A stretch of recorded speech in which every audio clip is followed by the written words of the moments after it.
नमस्कार फ्रेंड्स, मो स्वप्ना आपण मानक स्वागत करुच्ची ओडिया हेल्थ केयर को। आपण माने थंबनेल देखि जानि पारथिबे कि मो आज को विषय रे आपण मानक सहित कथा हेबी। से विषय रे कथा हबा पूर्व जदि आपण माने मो चैनल रे नुआ आसीचंती ताहाले चैनल को सब्सक्राइब करि दियंतु, साइड रे थिबा बेल आइकन को दबाई दियंतु, जहा फल रे मो जहा भी नुआ वीडियो अपलोड करबी आपण मानक पाखे प्रथम पहुंची जिवो। आज आमे जानिबा शरीर को भीतर सफा केमिति करबा।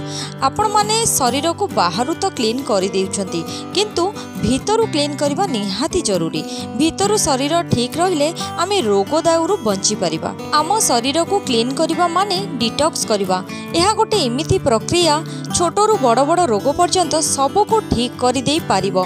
जो माने मझिरे मझिरे निज शरीर को डिटॉक्स करिथांती से माने दीर्घायु हेबा संगे संगे सुस्थ रहिथांती।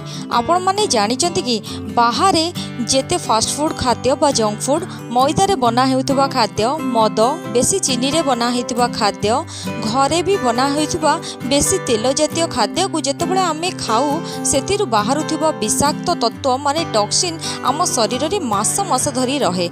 एथिपाई चेहरा रे दाग, व्रण हेबा, मोटा होइजिबा, चुट्टी सबु ऑटोमेटिक धड़ा होइजिबा, दुर्बल अनुभव करिबा, शरीर रे अलग अलग जगह इन्फेक्शन हेबा, हार्ट लिवर किडनी रो बड़ बड़ रोग यही विषाक्त जिनिस शरीर में बढ़िबार ही स्टार्ट होता है।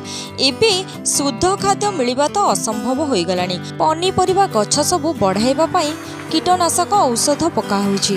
फल सबु को बढ़ाइबा पई विभिन्न प्रकार इंजेक्शन आउ केमिकल दिया जाउछि। एते सबु विषाक्त तत्व जेतेबेले आम शरीर रे एकाठी हुए, एहार सबुठु खराब प्रभाव आमर लिवर आउ किडनी ऊपर पड़ी थाए। आउ जेते चेष्टा कले भी शरीर मोटापा कमिबार ना ही धरेनी। शरीर विषाक्त तत्व बाहर करने प्रक्रिया को डिटॉक्सिफिकेशन बा विषहरण प्रक्रिया कहा जाए। परिस्रा आउ झाड़ा रे बहुत प्रकार विषाक्त तत्व बाहर को बाहर थाए। यहाँ परे भी बहुत किछि विषाक्त तत्व शरीर भितर रही जाय थाए। डिटॉक्स द्वारा ही यह बाहर को बाहर जाय थाए, जहाँ फल रे चर्म, फुसफुस, किडनी सुस्थ रही थाए। जेबेठू आपण डिटॉक्स को निज डाइट रे शामिल करिवे, सेही समय रू आपणक शरीर रे एहार फरक नजर आसबा स्टार्ट हो जाए। आसंतु जानिबा आम शरीर को किपरि डिटॉक्स करि परिबा ओ एहार अद्भुत चमत्कार गुण विषय मु आपण मानकु कहिबी। बीटरूट रे शरीर को बहुत भल डिटॉक्स करी होई परिबो।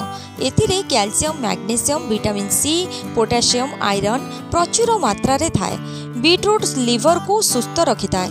दिन को गोटे या दुईटा बीटरूट खाइबा उचित। सालाड रे जदि बीटरूट को शामिल करिवे ताहाले एहा हजम करिबारे बहुत सहाय्य करिथाए। आउ शरीर रे चर्बी भी जमीबा को दिए नाही। आपेल साइड विनेगार यह शरीर को डिटॉक्स करिया पई बहुत फायदा दे थाए। एथिरे एसिटिक एसिड मिलता है, जहाँ की शरीर रे भल बैक्टेरिया रो परिमाण को बढ़ाई खराब बैक्टेरिया को मारी थाए। सप्ताह रे 3 दिन बा गोटे दिन छाड़ी गोटे दिन यह को पानी रे मिसाई पीले आमर हजम प्रक्रिया भल होई थाए। आउ मेटाबॉलिज्म बूस्ट होई थाए। शरीर रे जमी थिबा चर्बी भी कम हेबारे लागे। बे चलंतु जानिबा पौड़ पानी विषय रे। पौड़ पानी शरीर रे थिबा विषाक्त तत्व को बहुत जल्दी बाहर को बाहर करता है। आपण माने देखिथिबे जेतेबेले कौनसी व्यक्ति रोग रे पड़ी थांती बा रोगरु भल होई आसी थांती सेतेबेले तांको पौड़ पानी पीबा को उपदेश दिया जाय थाए। ताजा पौड़ पानी रे थिबा एंटीऑक्सीडेंट और इलेक्ट्रोलाइट आम शरीर रे भीतर भाग को पूरा क्लीन करथाए। आउ भीतर थिबा विषाक्त तत्व को बाहर करिबारे पौड़ पानी सबुठु भल काम करथाए। डिटॉक्स करिबा समय रे आम लाइफस्टाइल रे भी किछि चेंजेस आनिबा निहाती दरकार, ताहाले जाई ए सबरो ठीक लाभ उठै परिबा। सर्वप्रथम एक्सरसाइज करबा दरकार। सकाळे हो बा संध्यारे हो जदि आमे मात्र 45 मिनिट्स वॉक करूचे ताहाले भी शरीर रे थिबा विषाक्त तत्व बा टॉक्सिन बाहर को बाहर थाए। आउ एहा द्वारा डिटॉक्स रो प्रक्रिया द्रुत गति रे आगे थाए। पानी बहुत पियंतु, कारण पानी रे कमी विषाक्त तत्व को बेसी बढ़ाई थाए। बारंबार पानी पीवा द्वारा शरीर रे थिबा विषाक्त तत्व बाहर को बाहर थाए। जंक फूड कम खातु। आउ आपणक डाइट रे फल आउ सलाड मात्रा बेसी रखंतु। को समय रे को फल खाइबा दरकार एहार वीडियो मो चैनल रे अछि। आ ऊपर देखंतु लिंक आसुछि, आपण माने सेठी जाय कि चेक कर परिबे।